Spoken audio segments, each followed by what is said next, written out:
The small car scene has never been more competitive, and there are now 3 new motors on the block offering tempting propositions for similar prices. The Citroen C1 has had a facelift, while all new cars are on offer with the Kia Picanto and this, the new SEAT Mii. All of these cars are available in base spec, starting from just south of £8,000, and all are available with 1 litre 3-cylinder petrol engines. We've gone for some high spec variants though, each costing around £10,000. How great is it that we don't have white or silver press cars for once? We have some sort of orangey gold on the Mii, Invercar blue on the C1, and a beige Picanto. Awesome. So let's start with looking at the interiors, and we'll start with the Citroen C1. The Citroen C1 has been with us since 2005, and although the exterior freshen up does help a bit, inside it's not getting away with it. It looks cheap, it feels cheap, and it's full of scratchy plastics that reflect in the windscreen when the sun's on it, which is quite irritating. Also, from a practical point of view, there's no cubby holes that are secure to put mobile phones or sat-nav devices. The glove box is just a big open bin. I think the facelift would have been a good opportunity to perhaps address these issues, but I reckon a replacement might be on the way soon. There's plenty of adjustability inside the Citroen though, and you can move the steering wheel up and down, and it actually moves these dials with it, so that the steering wheel isn't getting in front of them and obscuring your view. So, how does the Picanto feel inside? Well, in the Picanto, it feels like we're in a different class of car here above the Citroen. It's got this really nice line across the dashboard and goes into this clown face. Is it just me that sees that? Anyway, it's all very solid, feels very well put together. It just feels like a proper car that you're getting for your money. Now this is the higher spec Halo version over the basic version that we drove before. So instead of blanking plates, it's got actual buttons with stuff like a heated steering wheel. Who'd have thought of stuff like that in a car in this sector? And onto the Mii. I thought when the Picanto came out that it set a new benchmark in the class in terms of interior quality, but the Mii has gone and set a new benchmark. It feels brilliant in here. We've got lots of VW Group bits that feel nice and tactile to touch. It all feels nice and solid. The only thing I'm not too sure about, and it might be a personal thing, is this exterior exposed metal with the paint colour on it. I'm not really a big fan. Some people might think it's a bit retro. I think it kind of reminds me more of an early Fiat Panda, but in a bad way. Something I really like about the interior is this new interface system that you can get on the Mii, which you can use as a navigation system, but it'll also give you trip information on the car. It's quite a useful device. You can also control the radio with it and use your iPod to play songs through it. It's a really good system and it's quite intuitive to use. Unfortunately, the voice system on it, just don't bother.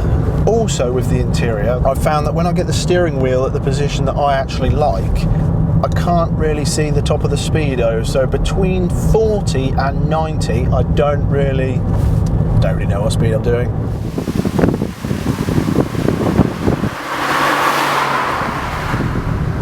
Under the bonnet, the 1 litre engine with the facelift has been tweaked so that it actually now gets under 100 grams per kilometre, meaning you don't have to pay tax or congestion charge on it. But it does feel a little bit more sluggish than it did before. Perhaps I'm just imagining things, but perhaps they've put some sort of catalyst in it to reduce the emissions and that's holding it back a bit. Now this Picanto has actually got the 1.2 litre petrol engine rather than the 1 litre. It doesn't feel particularly quicker, apart from when you've got hills involved or something like that where it needs a bit more torque. It's actually more noticeable. It just makes driving a little bit more pleasant and you're not having to wind down the gears so much. Now the engine in this Mii is the 1 litre 3-cylinder, but it's the one with 75 horsepower rather than the 65 horsepower version.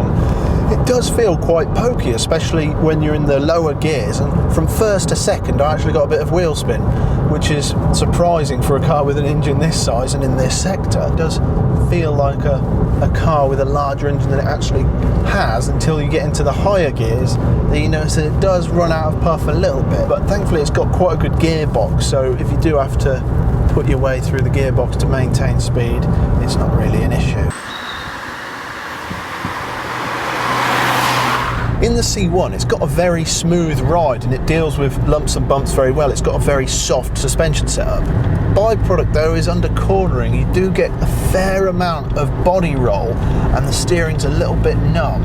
It also has a sort of violent tendency to self-center the steering wheel.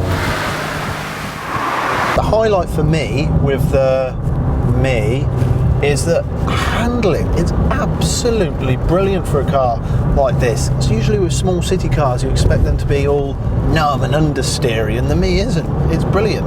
The only downside I've found to it has been the ride can be a little bit crashy over lumps and bumps, but I think that is contributed to in part by the fact that this is the sport model, so it's got the sport suspension and it's got the larger alloy wheels on it, so I think that probably isn't helping matters. I think of the three, the Picanto actually offers the best ride over lumps and bumps, and there's not too much body roll. However, the handling just isn't quite on par with the other ones, in that the steering is quite numb, and what still irritates me is that the brake pedal has no progression. It's just on and off. You literally have to caress it as you enter a bend. When it comes to small cars, you expect to have a little bit of practicality, so finally, let's check out how we're doing for space in the back. Now already on this Citroen I can tell that it is quite a small boot. This high lip is quite irritating really. I don't think you'd really be able to fit much in there other than a couple of shopping bags. Let's go on to the Mii. Now it's already obviously quite a bit bigger in here. I can fit this bag doubly up in here, and all of these cars do have quite a high loading lip, which I assume is to do with small car safety. It is irritating, but if it stops you getting shunted in the rear, then it's probably a good idea. Okay, and onto the Picanto. It's a decent amount of space in here. It's not quite as big as the Mii's. It's bigger than the Citroens, and the lip isn't quite as intrusive, although it is there. Overall, I'd say the Mii wins the boot test. When it comes to value in this sector, unless you're getting a really good deal, then the Citroen is a bit of a letdown.